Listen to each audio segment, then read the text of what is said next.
Welcome to the Deep Dive. We're here to give you that express ticket to being, well, really informed about the start of the 2025 NFL season without all the usual noise. Exactly. Week one is almost here, and it looks like it's going to be pretty electric right out of the gate. Yeah, some seriously captivating matchups. So, our mission today, cut through that noise, pull out the key insights from the Week 1 schedule, and really zoom in on one particular divisional rivalry that's already got people talking. And that's the big one we're focusing on, the San Francisco 49ers heading up to Seattle to face the Seahawks. A classic NFC West battle. But this year, it feels different. You've got these, clashing narratives, and for the Niners, a team everyone thought would be contending. Well, there's a surprising amount of, let's say, preseason drama. Yeah, upheaval is a good word for it. So let's unpack all that. Okay, but before we dive deep into Niners Seahawks, let's maybe take a slightly wider view first. Talk about the league going global and some of the early season buzz. Good idea. Because the NFL is definitely pushing its boundaries, geographically speaking. Yeah. Right. So the season officially kicks off Thursday, September 4th. Cowboys at Eagles. Yes. Classic NFC East stuff. But then, literally the next day, Friday, September 5th, we had something historic. The Brazil game. Exactly. Kansas City Chiefs versus the Los Angeles Chargers in Sao Paulo, Brazil. That's a first. A regular season game in South America. It's a pretty big deal. It really is. That's a huge step in their global strategy. And it's not just Brazil, right? They've got games lined up later in Dublin, London, Berlin, Madrid. Yeah, the international series is expanding significantly. It shows a real commitment to growing the game outside the U.S. I mean, strategically, it's fascinating. But how does that affect the teams, Playing overseas week 1, dealing with travel, logistics. Oh, it's definitely a challenge for the players and coaches. Early season travel, time zones, different environments. It adds a layer of difficulty for sure. Yeah. And, some home fans might grumble about losing a home game, but the league's calculus is clearly that the long-term global market growth is worth it. Makes sense. Yeah. And it's not just where they're playing, but when and how we watch too, especially around the holidays. Right. The scheduling gets interesting there. You've got your traditional Thanksgiving triple header, Packers, Lions, Chiefs, Cowboys, Bengals, Ravens. Standard stuff, always great. But Christmas Day, Yeah. that's where things feel really different this year. Totally different. We're seeing new players enter the broadcast game in a big way. Netflix has 2 games, Cowboys versus Commanders and Lions versus Vikings. Wow. And then Prime Video's got Broncos at Chiefs on Christmas Day, too. It's a new era for how we consume the NFL, moving beyond just the traditional networks. That Netflix deal especially, it really feels like a signal, doesn't it? Like streaming is truly taking over live sports now. Absolutely. The NFL is diversifying its channels, chasing younger viewers, maximizing reach. It's probably a sign of things to come for other leagues, too. No doubt. Okay, so the league's expanding, broadcasting is changing. But the core drama, the predictions, the betting lines, that stuff starts way before kickoff. Oh, yeah. The experts are already making their calls for week 1. Like, Sportsline's Eric Cohen, this guy apparently hit 69% of his straight-up picks last season, which is pretty impressive. Okay, so what's he saying for week 1? He's looking at the Ravens at Bills game, predicting a really tight one, 26-23 for the Bills. He's calling it an AFC Championship game preview, basically. High praise. What's the edge for Buffalo, according to him? He thinks the home crowd is the key factor, expects it to be intense, just like their playoff game last year. But what's maybe even more interesting is how fast the markets react to news. Like player movement. Exactly. Yeah. Take the Micah Parsons trade. Cowboys sending him to the Packers. Huge news. Right. And immediately, the betting line for that Eagles-Cowboys Week 1 game shifted by half a point. Just like that. Wow. It just shows how one massive transaction sends ripples through the league instantly. The odds recalibrate based on that one player's perceived impact before anyone's even played a preseason snap. It's amazing how quickly those markets adjust. It's pretty efficient, maybe even a bit ruthless. Okay, let's pivot now. Main event time. 49ers at Seahawks. Let's do it. Sunday, September 7th. 1:05 p.m. Pacific, 4:05 p.m. Eastern, Lumen Field. FOX has a broadcast. Divisional game right off the bat, and this one feels loaded, especially with the Niners. It really does. It's a massive early test, and yeah, the whole narrative around San Francisco just feels upside down right now. Okay, so here's the weird part, right? The 49ers finished 6-11 last season. I mean, that's not good. Not at all. Way below expectations. Yet the NFL schedule makers gave them 5 primetime games this season. 5. What does that even tell you? Is it just faith in Shanahan on the roster, despite last year? I think that's exactly what it is. It's a bet, right? The league's betting on the brand, the star power, the coaching, betting that last year was like a fluke, not the new normal. Oh. They see a team that should draw eyeballs if they bounce back, but bouncing back looks incredibly tough right now, given their situation heading into week 1. Okay, let's get into that. The injury and suspension list. Yeah. It's something else. One report called their initial 53-man roster heavy with linemen and question marks. Yeah, and the wide receiver situation is, wow. You saw the quote calling it a complete dumpster fire? I did. Strong words. Honestly.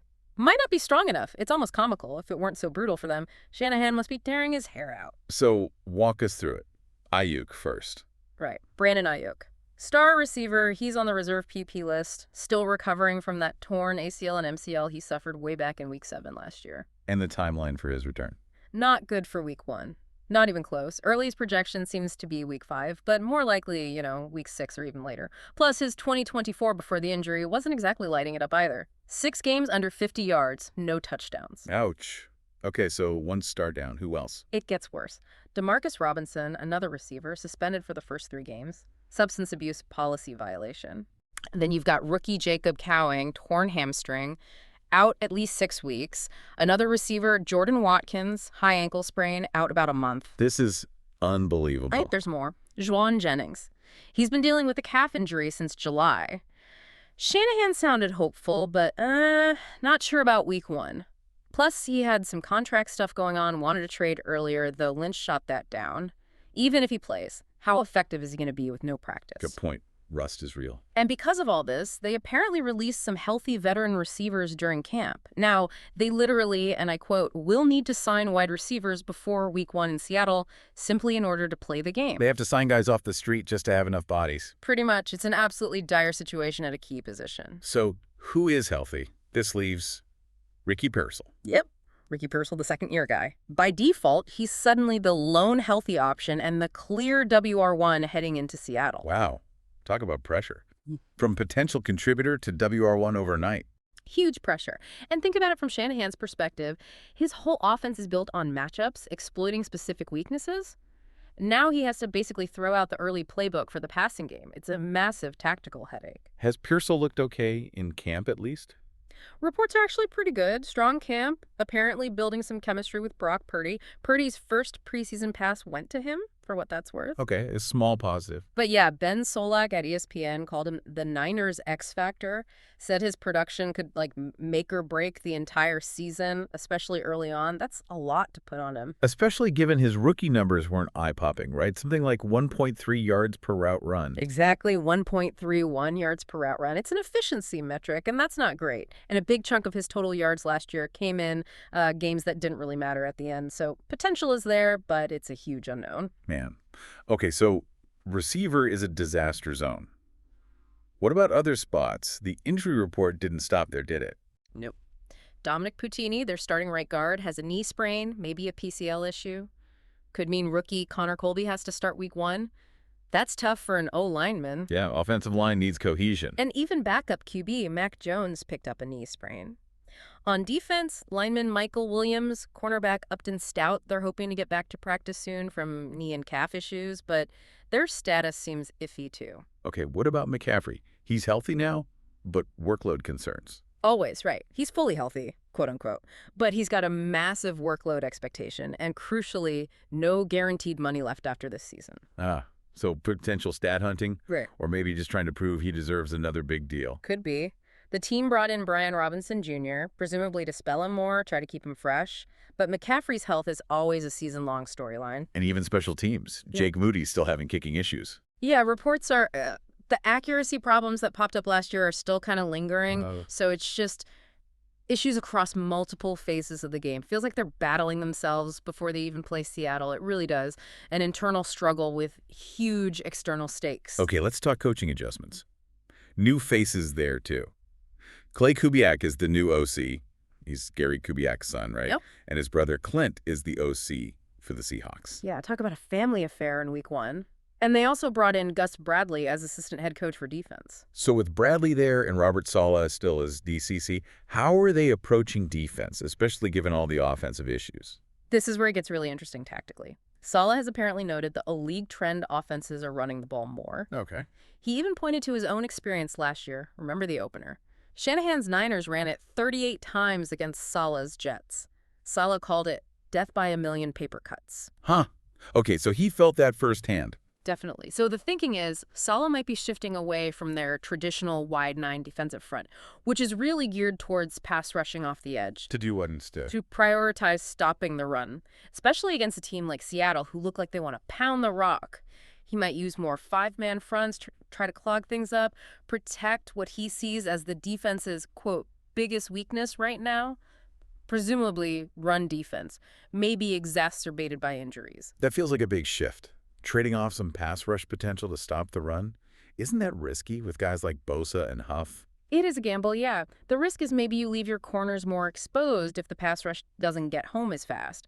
But Saul is probably calculating that getting gashed on the ground is the bigger danger right now.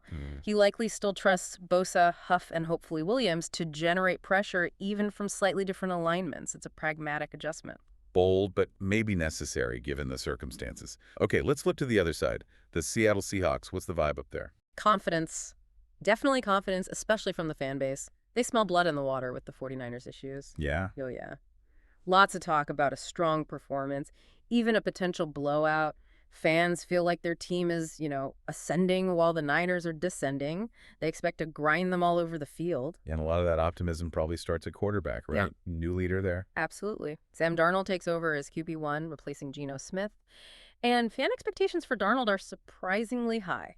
Like what? People are throwing around numbers like 4,000 passing yards, maybe 25 touchdowns, keep the turnovers under 10. They see him as younger, cheaper, maybe with untapped potential. Interesting. And the receivers. Big changes there, too. No DK Metcalf, no Tyler Lockett. Cooper Kupp is in. Yeah, Metcalf traded, Lockett's situation unclear but seems out. Kupp was brought in. The thinking is he'll mentor the younger guys like JSN and Jake Bobo, be that veteran presence. And the overall offensive identity, you mentioned they want to run the ball? Very much so. They kept 2 fullbacks, 4 tight ends on the roster. That screams ground and pound, doesn't it? It really does. Kind of a throwback style. How does that old school approach challenge modern defenses, which are often built for speed and pass rush? It's a great question. It forces defenses to adjust, right? You need stout run defenders, guys who can shed blocks from tight ends and fullbacks. If defenses stay light to defend the pass, Seattle could really lean on them. It also sets up play action beautifully if they can establish that run. Makes sense. So from the Seahawks perspective, how do they see the matchup defensively against this banged-up 49ers team? Well, they definitely see that injured Niners D-line as a potential weakness. They're looking at the rookies, Alfred Collins and C.J. West, plus Michael Williams' injury situation, and thinking they can exploit that up front. But is there a flip side? Where are the Seahawks potentially vulnerable? Potentially against the pass, specifically wide receivers. Last season, Seattle's defense gave up a lot of yards and fantasy points to opposing receivers, like 142 receiving yards per game on average. So even with all the Niners receiver problems, maybe that's an opening for Ricky Pearsall. Could be. If Pearsall can step up, that might be the one area where San Francisco could find some success through the air, despite everything else. It's a really interesting weakness-on-weakness kind of matchup there. So wrapping this all together, we've got these wildly different narratives colliding in week 1. Totally opposing views. You've got, 70% of the national media picking the 49ers, basically saying talent and coaching will overcome the injuries. Right. Betting on the pedigree, ignoring the dumpster fire. But then you have the Seahawks fans, and probably the team itself, feeling like this is their game. Yeah. Pointing to all those Niners injuries, their own new pieces, the home field, feeling like they're catching the Niners at the perfect time. Exactly. It perfectly captures how much perception can shift in just one offseason. Forget the big trades like Parsons for a second. Just look at these 2 rivals. Profound internal changes, completely different outlooks heading into week 1. Makes it incredibly unpredictable. What a setup for the start of the season. I mean, we've dug into the injury chaos, the coaching strategies, the fan hype, the clashing expectations. It's a lot for week 1. It really is. And even after all this analysis, it's still week 1. Anything can happen. That's the beauty and the madness of the NFL, right? Couldn't have said it better. Okay, so as we wrap up this deep dive, here's something for you, the listener, to chew on as you settle in for week 1. After hearing about all this chaos, the injuries, the strategic pivots, the passionate fans, is week 1 maybe less about a clash of titans and more about which team can just, manage the sheer uncertainty and the unexpected punches an NFL offseason throws their way. That's a really good question to keep in mind. Who handles the chaos best? Something to think about.